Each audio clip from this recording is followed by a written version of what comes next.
Hello students, BA part 3 honours part 3 के विद्यार्थियों के लिए वेस्टर्न पॉलिटिकल थॉट के व्याख्यान की श्रृंखला में मैं आज पुनः डॉक्टर निधि यादव एसपीसी गवर्नमेंट कॉलेज से एसोसिएट प्रोफेसर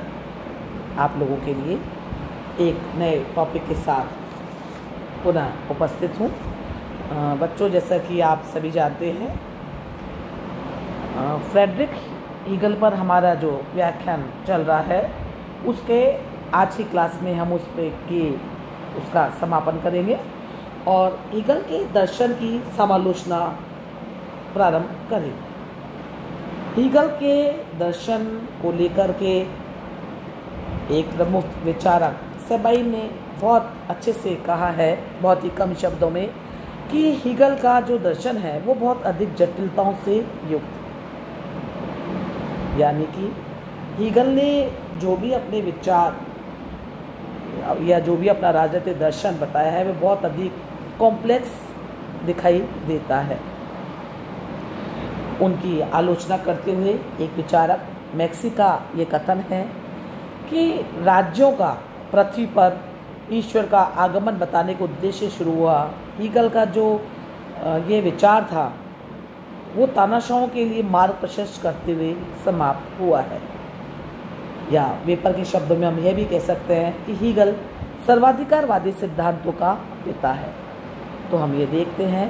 कि इन तीनों विचारकों ने, चाहे सेबाइन हैं, मैक्सी हैं या वेपर, इन्होंने हीगल के राजनीतिक दर्शन पर कुछ समीक्षाएं की हैं, टिप्पणियां की हैं, जिन्हें हम निम्नांकित रूप में देख सकते हैं। इन सभी विचारकों का ये मानना है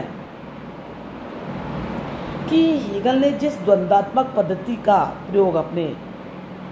राजनीतिक दर्शन में किया है, या जिस प्रकार से उन्होंने द्वंद्वात्मक पद्धति के आधार पर राज्य के विकास क्रम को परिभाषित किया है, वो बहुत ही अस्पष्ट और अवैज्ञानिक है। जहाँ वे द्वंद्वात्मक पद्धति में अपने विभिन्न पारिभाषिक शब्द हैं या जो भी उनकी वैज्ञानिक शब्दावली उन्होंने यूज़ करी है, उसका बहुत उन्होंने मनमाने ढंग से प्रयोग किया है, और जो ये पद्धति है वो कोई भी तरीके से वैज्ञानिक नहीं है, या फिर हम कह सकते हैं कि उनकी जो द्वंद्वात्मक पद्धति है वो बहुत ज़्यादा जटिल है या अस्पष्ट है। दूसरी बात, हीगल के दर्शन में उसने राज्य को ईश्वर का अवतार माना है जो कोई गलती नहीं कर सकता। एक प्रमुख विचारक हबाउस ने इस संबंध में लिखा है कि हीगल का जो राज्य सिद्धांत है उसमें राज्य को एक महानता प्राणी माना है, एक अतिव्यक्ति सत्ता भी मान रहा है, जहाँ उसके दावे, उसकी स्थितियाँ, उसकी बातें भी प्रमुख है, और बाकी सब जीवन के अंदर या जो भी दूसरी बातें हैं, चाहे वो समाज है, चाहे वो अंतर्राष्ट्रीय स्थितियां हैं, जो भी स्थितियां, ये नैतिकता है, वो उन सबको राज्य की बलिवेदी पर कुर्बान कर देता है। तीसरी आलोचना करते हुए विचारकों का मानना है कि हीगल ने जब राज्य को सर्वोपरि मान लिया तो यहाँ ये क्लियर हो गया कि अब राज्य और व्यक्ति के हितों में कोई विरोधी नहीं है, क्योंकि राज्य आध्यात्मिक और भौतिक दोनों जगत का सेंटर बन गया है,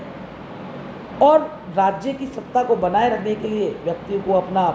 सर्वस्व बलिदान करने के लिए भी तैयार रहना चाहिए। तो यहाँ हम ये देखते हैं कि हीगल का जो दर्शन है, जहाँ पे वो राज्य को साध्य मान रहा है, अल्टीमेट है, सब कुछ है, और व्यक्ति को मात्र एक साधन मान रहा है, तो वह व्यक्ति को राज्य का दास बना देता है या व्यक्ति को राज्य के पूर्णतः अधीन कर देता है। यह स्थिति हीगल के लिए, यह हीगल का जो दर्शन है उस पर एक प्रश्न चिन्ह का स्थिति जरूर पैदा करती है। साथ ही साथ जब वो एक एब्सोल्यूट स्टेट की बात कर रहा है तो, और राज्य को ईश्वर का अवतार भी उसने बना दिया है, और जब वो ईश्वर का अवतार राज्य को बना रहा है तो राजा के दैवीय अधिकारों का समर्थन कर रहा है। इससे राज्य के निरंकुशता के सिद्धांत को बल मिलता है, क्योंकि वह कह रहा है कि व्यक्ति को सदैव राज्य की आज्ञाओं का अक्षरश पालन भी करना चाहिए। तो हम ये देखते हैं कि आज जिस जर्मन निरंकुशता की बात करते हैं या जिस बर्बरता की हम हिटलर की बात करते हैं, वह हीगल के दर्शन का ही एक परिणाम था। साथ ही साथ जब आज कल की क्लास में हमने अंतर्राष्ट्रीयवाद पर या अंतर्राष्ट्रीय, जब हम राष्ट्रीय राज्यों की बात कर रहे थे तो हमने देखा था कि उसकी जो राष्ट्रीय राज्य की अवधारणा है उसमें अंतर्राष्ट्रीयवाद का कोई स्थान नहीं है, या वो अंतर्राष्ट्रीय संबंधों को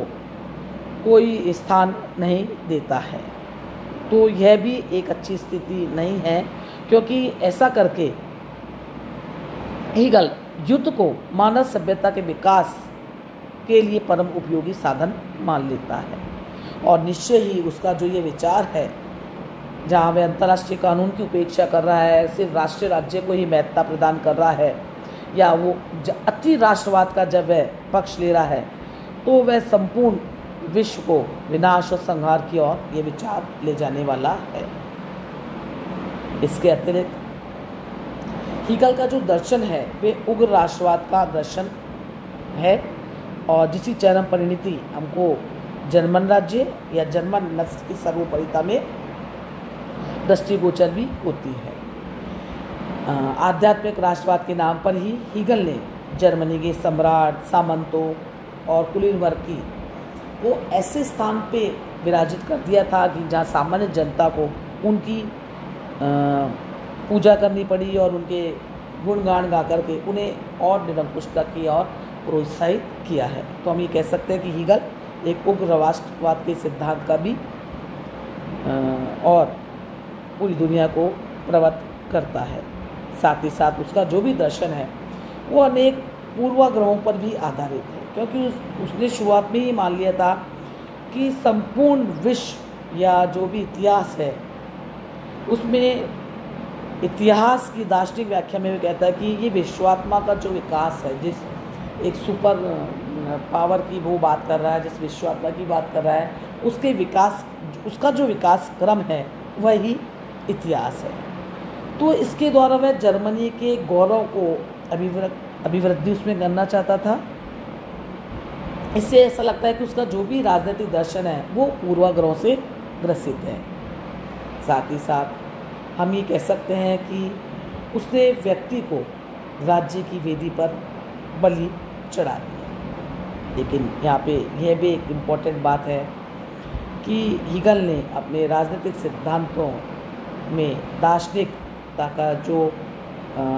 तत्व दिया है या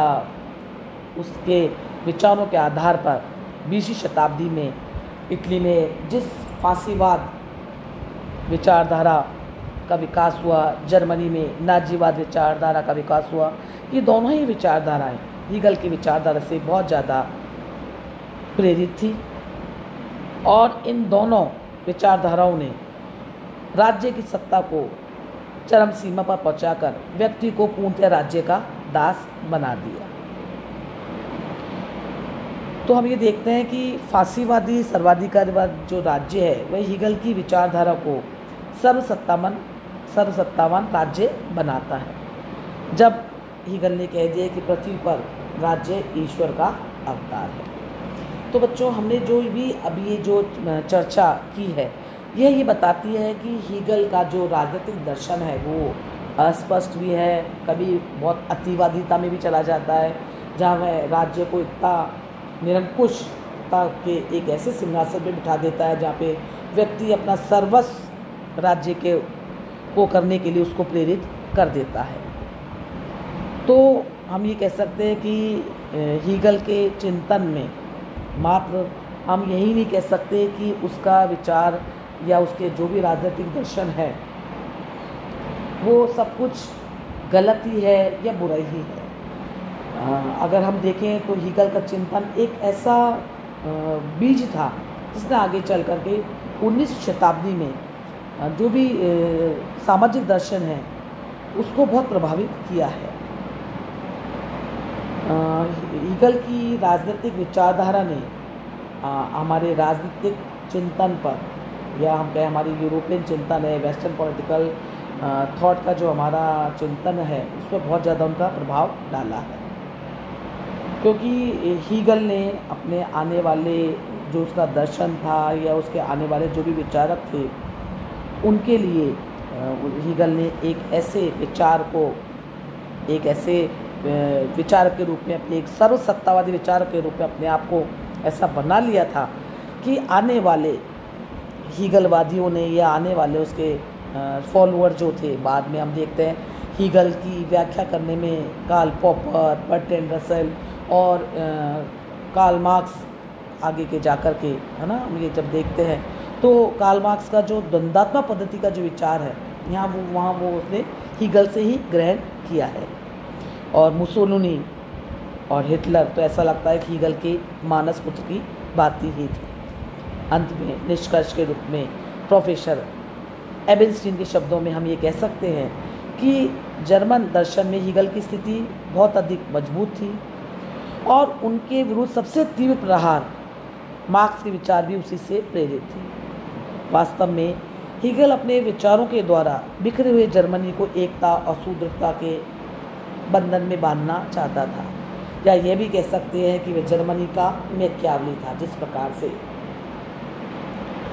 मैकियावली ने इटली का एकीकरण के लिए अपने विचार प्रस्तुत किए थे, उसी प्रकार से हीगल ने भी जर्मनी को एक सुदृढ़ राज्य के रूप में बनाए रखने के लिए, या उस समय की जो भी स्थितियां थी उनके रूप में, वो जर्मनी के सुधारात्मक